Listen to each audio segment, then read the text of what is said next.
Hi friends, మనకు తెలియకుండానే మన పేరు మీద ఏదైనా లోన్ యాక్టివేట్లో ఉందో మనం ఈజీగా తెలుసుకోవచ్చు. ఫస్ట్ మీరు ఫోన్పే ఓపెన్ చేసుకోండి. సివిల్ స్కోరు తగ్గకుండా ఉండాలంటే తప్పకుండా ఇవన్నీ చెక్ చేసుకోవాలన్నమాట. ఇందులో నేను మీకు క్లియర్గా చూపిస్తాను, వీడియో చివరి దాకా చూడండి. ఫోన్పేలో కిందికి స్క్రోల్ చేయండి. ఇక్కడ క్రెడిట్ స్కోర్ అని ఉంది కదా, దాని మీద క్లిక్ చేయాలన్నమాట. దాని మీద క్లిక్ చేసినారంటే మీకు మీ సివిల్ స్కోర్ అనేది చూపిస్తుంది. ఇక్కడ మనం తీసుకున్న లోను లేకపోతే మన ఆధార్ కార్డ్ పెట్టి వేరే ఎవరైనా మన మీద లోన్ తీసుకున్నారా, ఇవన్నీ మనం ఇక్కడ నుంచి క్లియర్గా చూడొచ్చు. ఇక్కడ on time payment, next credit utilisation, next ఇక్కడ మీకు అన్నీ ఉంటుంది. ఇది నేను శాలరీ అకౌంట్లో యూనియన్ బ్యాంక్లో లోన్ అనేది తీసుకున్నాను అనమాట. కరెక్ట్గానే పే చేసుకున్నాను. ఇందులో డిలే అనేది 9 డేస్ అనేది ఉందన్నమాట 2024లో. అది కొంచెం ప్రాబ్లం వల్ల పే చేయలేకపోయినాను అనమాట. నెక్స్ట్ అదేవిధంగా ఇది వచ్చి ఏ యాప్లో తీసినానో తెలియదు. 3500 అనేది ఆల్రెడీ క్లియర్ చేసినాను, కానీ యాక్టివ్లోనే ఉంది, చూసుకోవచ్చు మీరు. ఈ విధంగా యాక్టివ్లోనే ఉండిపోతే సిబిల్ స్కోర్ అనేది తగ్గిపోతుంది మీకు. అందువల్ల ఒకసారి చెక్ చేసుకోవాలన్నమాట. అలా ప్రాబ్లం ఉంటే మనం రిపోర్ట్ అనేది ఇక్కడ కింద రిపోర్ట్ అని ఇష్యూ అని ఉంది కదా, దాని మీద క్లిక్ చేసి మనం రిపోర్ట్ చేయొచ్చు. నెక్స్ట్ ఇది వచ్చి మోబిక్విక్లో జిప్ పే లెటర్లో 13,845 రూపాయలు అనేది తీసుకుంటూ ఉన్నాను. నేను కంటిన్యూగా పే చేసుకుంటూ ఉన్నాను.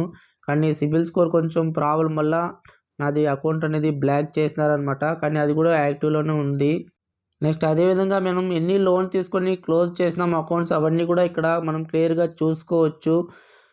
చూడొచ్చు మీరు. నేను ఫస్ట్ నుంచి లోన్స్ అనేది ఆన్లైన్లో తీస్తూ ఉంటాను. దాన్ని బేస్ చేసుకునే ఎక్స్పీరియన్స్తోనే మీకు నేను చెప్తా ఉంటాను. ఈ మోబిక్ గురించి కానీ బ్రాంచ్ పర్సనల్ లోను ఇవన్నీ చెప్తా ఉంటాను. ఫైనల్ నేను బ్యాంక్లో లోన్ తీసుకున్నప్పటి నుంచి నేను ఆన్లైన్లో లోన్ తీసుకునడం వదిలేస్తున్నాను అనమాట.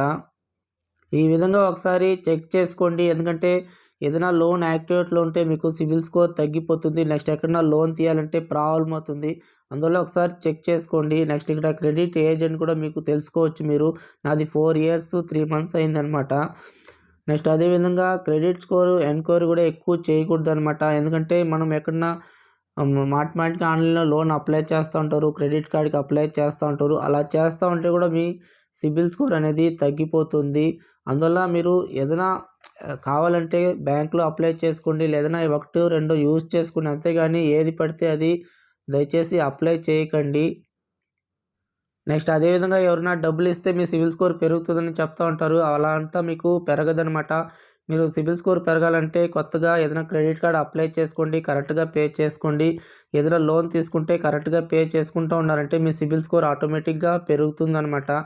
ఓకే ఫ్రెండ్స్, మీకు ఈ కంటెంట్ ఉపయోగపడితే తప్పకుండా వీడియో లైక్ చేయండి, సబ్స్క్రైబ్ చేసుకోండి, కొంచెం సపోర్ట్ చేయండి.